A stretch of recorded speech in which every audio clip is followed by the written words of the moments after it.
Esto es Métricas y Mentes, donde los negocios se analizan con datos y las decisiones se entienden desde la mente que las tomó.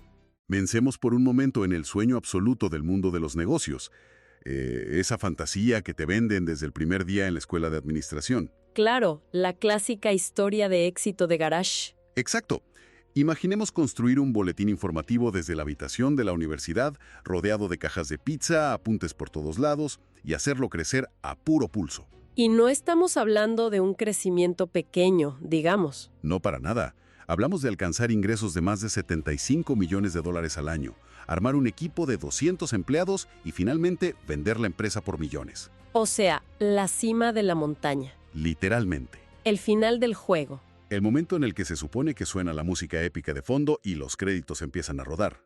Pero, y aquí viene lo fuerte, para el fundador de Morning Brew, el guión se rompió por completo. ¿Qué pasó exactamente? Pues al día siguiente de firmar esos papeles millonarios, en lugar de sentir una euforia incontrolable o querer celebrar, lo que relata es una sensación de vacío total y una desorientación absoluta. ¡Wow!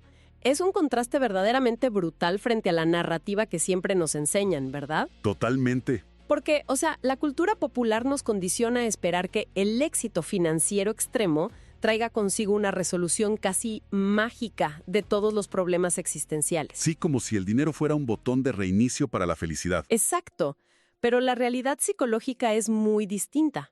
A menudo, el éxito financiero masivo solo quita de en medio las distracciones de la supervivencia diaria, el estrés de pagar las cuentas y todo eso. Y deja a la vista lo que realmente importa. Así es. Te deja a solas con tus propios pensamientos y si no tienes un propósito claro más allá de simplemente hacer crecer la empresa, ese vacío te devora por completo. Y eso es exactamente lo que vimos en este caso. 6 meses después de esa venta monumental, renunció como CEO de su propia creación. ¡Qué locura! Sí, y ahí es donde describe haber vivido su momento profesional más difícil y oscuro. Para quienes nos escuchan, imaginemos la escena. Eres joven, millonario, supuestamente exitoso en todo, y pasas 12 largos meses buscando desesperadamente algún tipo de significado. Cayendo básicamente en todos los clichés del emprendedor en crisis existencial. Ni más ni menos. Cuenta que leía libros sobre estoicismo sin parar, buscando respuestas, y daba estas largas y dramáticas caminatas con su perro por el parque. Tratando de encontrar un propósito que toda esa plata en el banco claramente no le había comprado. Lo fascinante aquí es que la verdadera raíz de este conflicto humano, el motor emocional detrás de esta profunda crisis de identidad, no comenzó realmente con la venta de su empresa. ¿Ah, no? No. Para entender ese vacío, tenemos que retroceder en la línea de tiempo hacia la universidad, a un evento devastador, que cambió su arquitectura mental por completo. Claro, entiendo por dónde vas. Sí, durante su tercer año estudiando en la Universidad de Michigan, su padre falleció repentinamente por un derrame cerebral. ¡Qué golpe tan duro! Y tenía solo 46 años, gozaba de perfecta salud. Un día estaba ahí, y al siguiente ya no. Un golpe así te cambia por completo el cableado interno. Te sacude desde los cimientos, especialmente a los 20 años, cuando la mayoría de las personas piensan que son inmortales. Claro. Uno cree que tiene todo el tiempo del mundo para descifrar la vida. Perder a un padre tan joven destroza esa ilusión de un plumazo. Totalmente. Y le impuso una perspectiva vital ineludible. O sea, cualquier día podría ser literalmente el último. La mortalidad dejó de ser un concepto abstracto y se convirtió en una realidad muy palpable. Y me imagino que esa epifanía lo llenó de un sentido de urgencia enorme. ¡Abrumador! Y eso lo llevó a tomar decisiones que, desde la perspectiva de sus compañeros de clase, parecían una completa locura. Lo llevó a abandonar su supuesto trabajo soñado en el prestigioso mundo de Wall Street. Bueno, vamos a desempacar esto, porque en ese momento, su proyecto paralelo, que era este boletín informativo, tenía 30,000 suscriptores, pero generaba exactamente $0 en ingresos. 0. Nada de dinero. Pero aún así, sentía muchísimo más fuego, más vida y más propósito trabajando en ese proyecto desde las 9 de la noche hasta la medianoche que durante todo su turno matutino analizando hojas de cálculo en las altas finanzas. Es como escalar el monte Everest, llegar a la cima y darte cuenta de que subiste la montaña equivocada. Es una analogía perfecta. Esa urgencia explica por qué construyó la empresa con tanta ferocidad, pero también explica el colapso posterior. Es como si hubiera pasado años construyendo una mansión espectacular, ladrillo por ladrillo, obsesionado con terminarla rápido porque sentía que el tiempo se acababa. Y finalmente, el día que le entregan las llaves de la mansión terminada, entra, mira a su alrededor y se da cuenta de que odia vivir ahí. Exactamente, no era el lugar para él. Y el objetivo de nuestro análisis a fondo hoy es descubrir cómo este conflicto emocional llevó a la creación de una identidad profesional completamente nueva. El famoso concepto del multiemprendedor. Así es.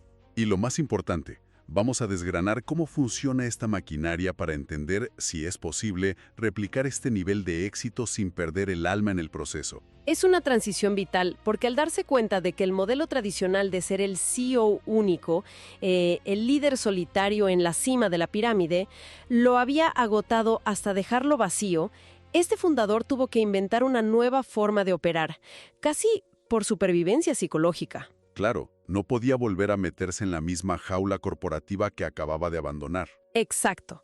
Y de esa necesidad orgánica nace la estrategia del holding personal, o multiemprendimiento, como también se le conoce. Es un término que suena un poco a Wall Street, la verdad. Suena hipercorporativo. Sí, suena intimidante, pero en la práctica es un ecosistema muy personal y adaptado a la psicología del fundador. A ver, explícanos un poco más. Si desglosamos el modelo de negocio paso a paso, ¿en qué consiste? Consiste fundamentalmente en lanzar múltiples microempresas. Y en lugar de gestionarlas en el día a día, contrata a CEOs brillantes y hambrientos para que las dirijan. O sea, ¿delega la operación por completo? Totalmente. La meta declarada en su plan maestro es llegar a tener un portafolio de más de 12 empresas operando simultáneamente en un periodo de 5 a 10 años. 12 empresas. Es un montón. Sí, pero la regla de oro, la clave de todo el ecosistema que lo proteja del agotamiento, es que el fundador no es el CEO de ninguna de ellas. Actúa estrictamente como cofundador y presidente del directorio. Es decir, es el arquitecto que dibuja los planos, define la visión del edificio y consigue el terreno. Ajá. Pero se niega rotundamente a ser el administrador que recibe las llamadas a las 3 de la mañana porque se rompió una tubería en el tercer piso. Esa es la analogía exacta. ¿Y sabes cuál es el motivo detrás de esta estructura tan particular? ¿Cuál? Le permite quedarse a vivir únicamente en las etapas del ciclo de vida del negocio que realmente ama y que lo llenan de energía.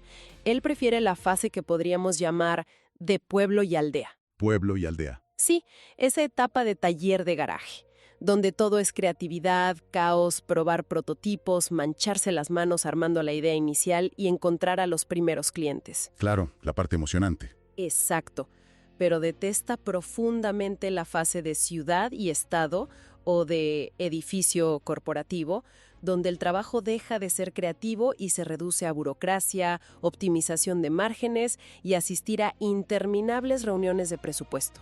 Y para entender cómo se ve esto en la práctica, la prueba de fuego de este nuevo modelo nos lleva a lo que solo puedo describir como una verdadera clase magistral de marketing y validación de mercado. Definitivamente. Su primer gran éxito bajo esta estructura de holding fue una empresa llamada StoryArb, básicamente una agencia de escritura fantasma o ghostwriting. Diseñada exclusivamente para el 1% superior de ejecutivos enfocados en negocios de empresa a empresa, el famoso sector B2B. Así es. Pero el punto fuerte, la absoluta genialidad con la que impulsó este negocio desde cero, fue validar la demanda real y financiera mucho antes de que el producto o la agencia siquiera existiera formalmente. Es un enfoque de mitigación de riesgo llevado al extremo, la verdad. Sí. En el modelo tradicional, alguien pasaría 6 meses redactando un plan de negocios de 100 páginas, buscando inversionistas, alquilando una oficina y diseñando un logo increíble antes de hablar con un solo cliente. Y él hizo exactamente lo contrario. Simplemente lanzó una pregunta al mercado. Tal cual. Publicó un mensaje preguntando abiertamente si algún ejecutivo creía en el poder de construir una audiencia personal en Internet, pero no tenía el tiempo material para sentarse a escribir. Y les preguntó si estarían dispuestos a pagar entre $5,000 y $10,000 al año para que un experto lo hiciera por ellos. Y la respuesta del mercado fue inmediata y contundente. Recibió 25 mensajes directos de altos ejecutivos levantando la mano y pidiendo contratar el servicio. Y ojo, la fuente menciona específicamente la plataforma del Pajarito Azul donde se hizo esta publicación, así que es obligatorio aclararlo. Antes Twitter, ahora X. Así es como lo hicieron en aquel entonces. Pero espera a ver, ¿cómo lo haríamos hoy? Exacto, porque hoy en día esa misma validación podría hacerse extrayendo datos de LinkedIn con inteligencia artificial. Identificando a los CEOs que publican esporádicamente pero tienen gran tracción y enviándoles correos fríos hiperpersonalizados ofreciendo el servicio. Las herramientas evolucionan, pero el principio subyacente es el mismo. Ese nivel de validación instantánea es el sueño dorado de cualquier estratega de negocios. Aquí es donde se pone realmente interesante, porque todo esto suena maravilloso en la teoría. Una publicación y ¡boom!, tienes un negocio. Ajá. Pero desde una perspectiva estratégica y operativa, la premisa principal de lanzar docenas de empresas al mismo tiempo no suena a genialidad. Para ser honestos, suena a un suicidio corporativo. Entiendo por qué lo dices. Es la receta perfecta para la falta de enfoque, la dilución total de recursos y el colapso por agotamiento. ¿Cómo evitas que todo este castillo de naipes se derrumbe por no prestarle suficiente atención a una sola cosa? Esto plantea una pregunta importante. Y es, de hecho, el riesgo número 1 de construir un holding personal. La forma en que este fundador mitiga ese riesgo inminente es adoptando una filosofía operativa sumamente estricta. ¿Cuál es esa filosofía? Ir lento para poder ir rápido.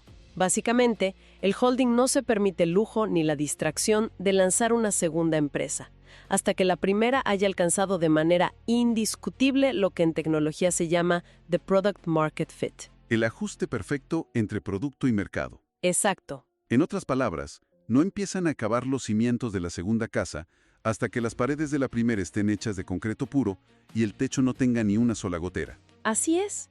Y lo más interesante es cómo miden ese ajuste. Porque no usan métricas superficiales de vanidad, como cuántos likes tuvimos o cuántas visitas a la página web generamos. Usan dos métricas brutales y muy difíciles de falsificar, ¿verdad? Sí.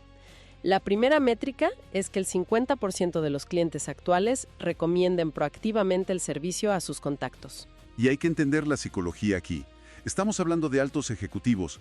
Un CEO no va a recomendar un servicio mediocre a otro CEO. Para nada, porque pone en juego su propia reputación profesional. Claro, si los clientes no están dispuestos a apostar su nombre por tu servicio, el ajuste de mercado simplemente no existe.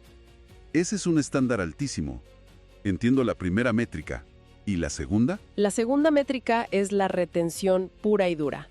En la industria de las agencias de servicios, retener a un cliente es notoriamente difícil. Las empresas cambian de agencias casi como cambian de ropa cuando los resultados no son inmediatos. Sí, es un mercado muy volátil. La agencia promedio en la industria mantiene a un cliente entre 3 y 5 meses, antes de que se cancele el contrato. Sin embargo, la meta innegociable en este holding es llevar ese promedio de retención a 10 meses completos. ¿10 meses? Retener a un cliente B2B por 10 meses cobrándole miles de dólares es casi un mito. Solo cuando alcanzan ambos números se considera validado. Exacto. Solo entonces el modelo se considera sistematizado y listo para funcionar casi en piloto automático. Y solo entonces el fundador voltea la mirada hacia la siguiente idea de negocio. Pero detengámonos ahí un segundo. ¿Cómo logran mecánicamente esa retención? Porque no basta con escribir bonito. Tienen que estar generando un retorno de inversión muy claro. Totalmente. Ya sea atrayendo inversionistas, cerrando ventas a través de los perfiles de LinkedIn de estos ejecutivos o posicionándolos como líderes de opinión en su industria. Despedir a la agencia tiene que significar literalmente apagar su máquina de generación de oportunidades. Tiene que dolerles financieramente cancelar el servicio. Es indispensable en las operaciones de ese cliente. Si el escritor capta perfectamente la voz del ejecutivo, el servicio deja de ser un gasto de marketing y se convierte en un centro de ganancias. Bien, si ya tenemos clara esa estrategia y sabemos cómo evitar el caos del desenfoque, la siguiente pregunta lógica es aterrizar todo esto en la dura realidad de los negocios. Hablemos de números. Sí, ¿qué se necesita exactamente a nivel logístico y financiero para armar este rompecabezas? Porque construir una agencia para ejecutivos de élite suena a que requiere un capital inicial masivo. Aquí es donde los números rompen todos los esquemas tradicionales. La inversión inicial que salió del bolsillo del fundador para arrancar StoryARB fue exactamente de $0. Espera, ¿$0 de capital inicial? Cero, absolutamente nada. ¿Y cuánto están generando actualmente? Los ingresos actuales que reportan muestran a 12 clientes pagando $7,000 cada mes. A ver, si hacemos la matemática rápida, eso equivale a unos $84,000 mensuales. O sea, aproximadamente $1 millón en ingresos anualizados. Todo esto partiendo de cero, con una meta proyectada a mediano plazo de llegar a 110 clientes, para convertirse en un negocio de $10 millones anuales. ¡Wow! Y manteniendo unos márgenes de ganancia sumamente envidiables que rondan entre el 30 y el 35%. Generar $1 millón al año sin poner un solo centavo de capital inicial suena a ciencia ficción para cualquiera que estudió negocios hace 20 años. Sí, parece irreal.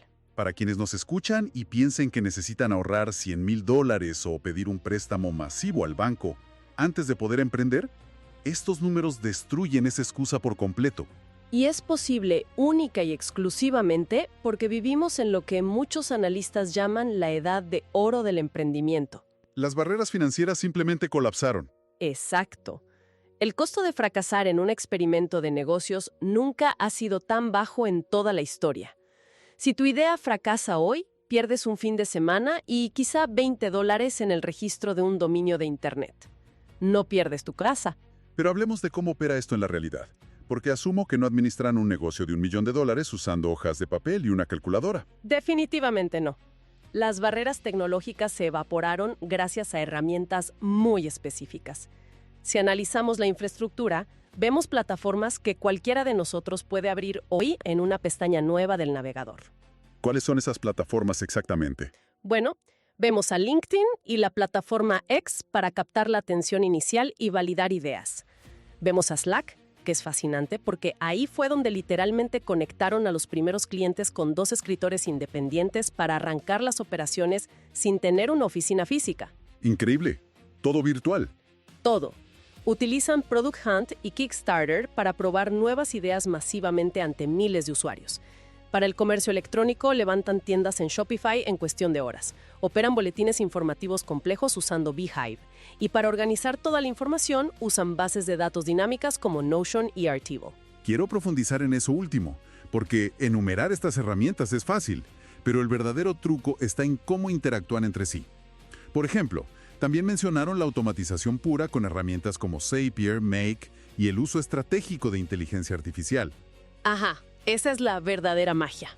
Y la forma en que entiendo esto es que no son solo programas de software, actúan como una oficina corporativa invisible que nunca duerme. Imaginemos el mecanismo. En lugar de contratar a un equipo de recursos humanos o a 5 asistentes administrativos, usa Zapier como el sistema nervioso central.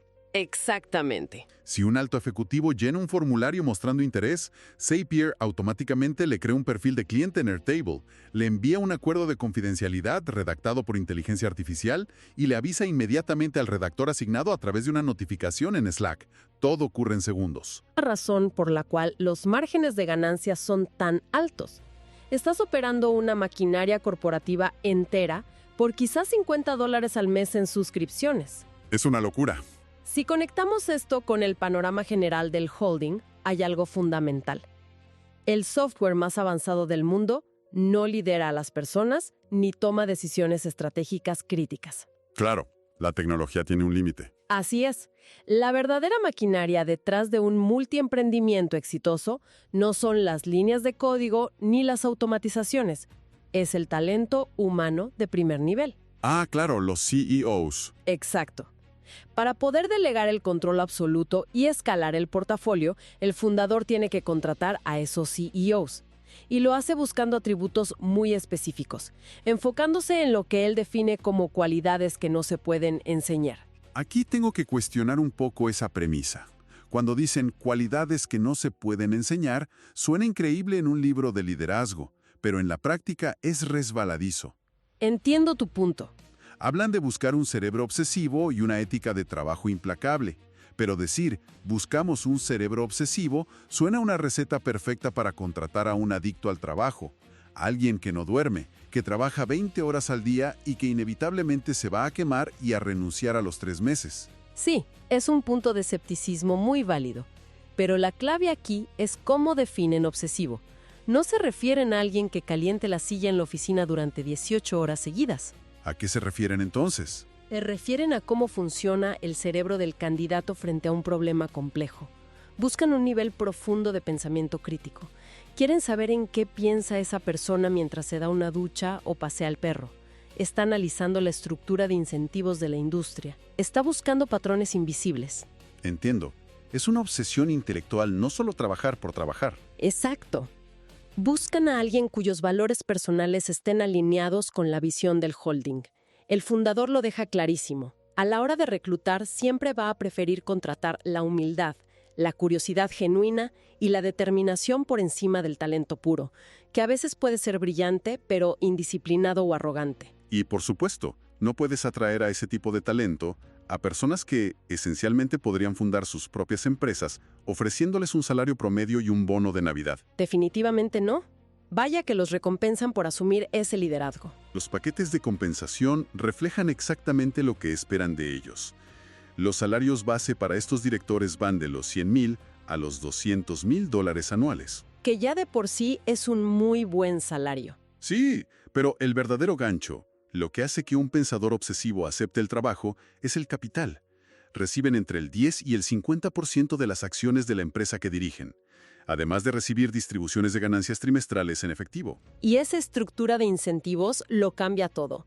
Los tratan financieramente como dueños porque necesitan desesperadamente que operen y sufran como dueños. Claro, que se pongan la camiseta de verdad.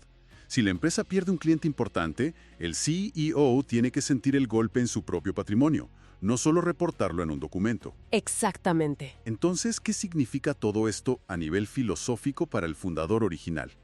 Significa que ocurre una inversión de roles fascinante.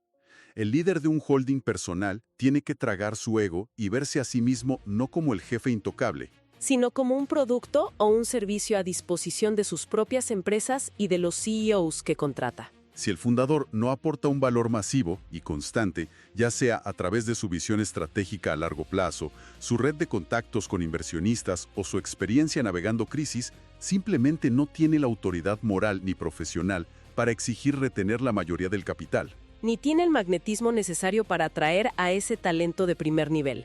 Si se vuelve irrelevante, el sistema lo expulsa. Es una carga de responsabilidad inmensa y continua. Antes de acercarnos al cierre de esta inversión, creo que sería un pecado no mencionar la idea de negocio específica que este fundador regaló casi como un bono durante su exposición. Oh, sí. Una idea lista para ser tomada por cualquiera que esté prestando atención. Él propone crear una agencia de automatización de flujos de trabajo. Y es una idea con un mercado objetivo casi infinito, especialmente considerando lo increíblemente ineficientes que siguen siendo la gran mayoría de las corporaciones tradicionales. Exacto. Imaginemos entrar a una clínica dental privada o a un despacho de abogados tradicional. Ves a un asistente altamente pagado pasando horas copiando y pegando manualmente datos de correos electrónicos a una hoja de Excel y luego subiendo esos mismos datos a un sistema de facturación anticuado. Un dolor de cabeza total. La idea del negocio es entrar ahí, identificar esos cuellos de botella dolorosos y usar exactamente el arsenal del que hablábamos. Notion, Airtable, Zapier, Make, inteligencia artificial y talento técnico para eliminar esas tareas manuales de raíz. Construyes una automatización en una tarde que reemplaza 100 horas de trabajo humano al mes y les cobras, no sé, $2,000 mensuales por el servicio. Para la empresa es una ganga porque ahorran en nómina y errores, y para la agencia, el margen de ganancia es absurdo porque el software hace el trabajo pesado. Es la definición pura de arbitraje tecnológico. Estás vendiendo eficiencia en empaque moderno a industrias que siguen operando como si estuvieran en el año 2010. ¿Qué viaje hemos repasado hoy? Desde una crisis emocional paralizante en la supuesta cima absoluta del éxito financiero, pasando por la arquitectura de un modelo diseñado para proteger la cordura del fundador, hasta explorar la generación de ingresos millonarios a partir de ideas simples y desmenuzar el uso de herramientas exactas y gratuitas que operan como corporaciones invisibles. Es momento de destilar la gran lección de toda esta exploración. Yo creo que si tuviéramos que quedarnos con un solo concepto, La lección más transformadora aquí es cómo este modelo destruye por completo uno de los mitos más romantizados y, francamente, más dañinos del mundo de los negocios tradicionales, el famoso salto de fe. Uf, sí. Ese concepto hace mucho daño. Nos han lavado el cerebro con películas y biografías dramáticas para hacernos pensar que emprender requiere una valentía casi suicida. Nos dicen que tienes que saltar a ciegas sobre un río embravecido, quemar tus naves y cruzar los dedos esperando sobrevivir. Esa narrativa tóxica de que si no hipotecas la casa, vacías tus cuentas de ahorro y renuncias a tu trabajo seguro sin tener un plan B, entonces no eres un emprendedor de verdad. Exactamente. Pero la realidad metódica de los constructores de holdings personales nos demuestra que el avance real se hace piedra por piedra. Todo, absolutamente todo, debe probarse rigurosamente en entornos de riesgo extremadamente bajo antes de invertir en serio. El mecanismo es súper simple, ¿no? Sí, publicas un mensaje corto en redes sociales. Si ese mensaje genera interés o debate, lo expandes y lo conviertes en un hilo más detallado o un artículo corto. Si ese contenido logra retener la atención y se comparte, lo transformas en un boletín formal. Y si el boletín consigue una masa crítica de suscriptores regulares, tal vez haces un video o un seminario web. Y solo al final de toda esa validación exhaustiva, cuando el mercado te está rogando por una solución, construyes un negocio real y cobras por ello. Todo empieza apalancando las fortalezas preexistentes. Un ejemplo que cita La Fiente lo ilustra de manera brillante con Greg Eisenberg, el llamado rey de la comunidad. Así es. Él no se encerró en un garaje a inventar un producto complejo desde cero. Utilizó su profunda reputación existente en la creación de comunidades digitales para lanzar una comunidad pagada donde enseñaba exactamente eso, cómo crear comunidades. Construyó su imperio piedra por piedra, validando cada paso antes de dar el siguiente. Ese concepto cambia las reglas del juego por completo. Totalmente. Nos quita de los hombros el peso paralizante de tener que ser genios temerarios dispuestos a perderlo todo y nos da permiso para ser científicos calculadores de nuestro propio progreso. Es una forma mucho más sana de ver los negocios. Lo cual nos deja con un pensamiento profundamente provocador para quienes nos escuchan. Algo para reflexionar después de que termine este análisis. Pensemos fríamente en esto.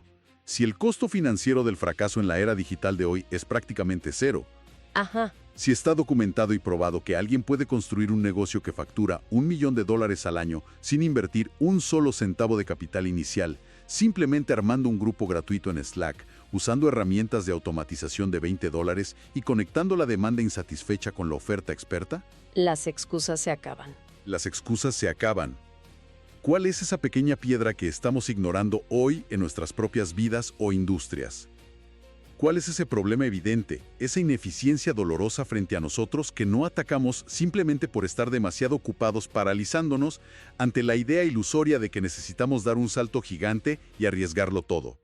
Es una gran pregunta. Convertirse en un observador agudo, en un imán para los problemas cotidianos, bien podría ser la habilidad más lucrativa y menos enseñada de esta década. Tal vez no necesitamos prepararnos para escalar todo el monte Everest de los negocios hoy. Tal vez, y solo tal vez, lo único que necesitamos es encontrar esa primera piedra firme que tenemos justo enfrente y atrevernos a dar el paso inicial. Gracias por escuchar Métricas y Mentes. Si quieres ver este episodio en video, búscanos en YouTube como Métricas y Mentes. Nos escuchamos en el próximo episodio.